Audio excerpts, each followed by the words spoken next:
ଆଶୀର୍ବାଦ ଦଉଛି। ଆଉ ନୂଆ ନୂଆ ତ ତୁ କରିଛୁ।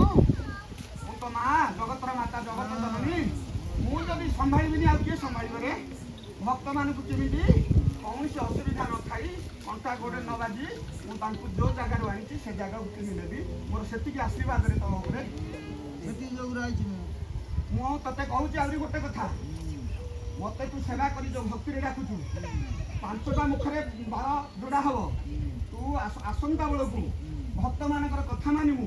ଗାଁ ମତକୁ ନେଇ ମତେ ଖେଳ ଖେଳୁ। ଏଇଟା ସତ୍ୟ କରି ତତେ କହୁଛି, ବୁଝିଲୁ?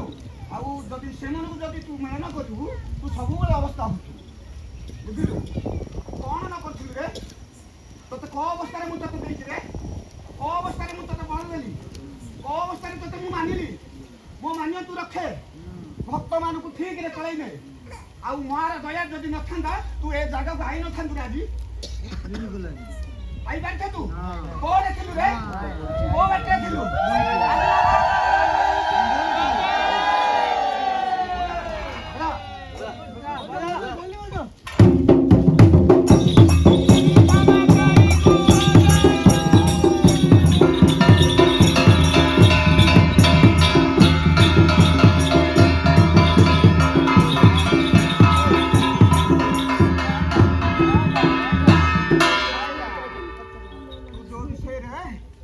ରାତି ଦିନ ଦିବସ ମନରେ ଦୁଃଖ କରି କାନ୍ଦୁନି କିଲ?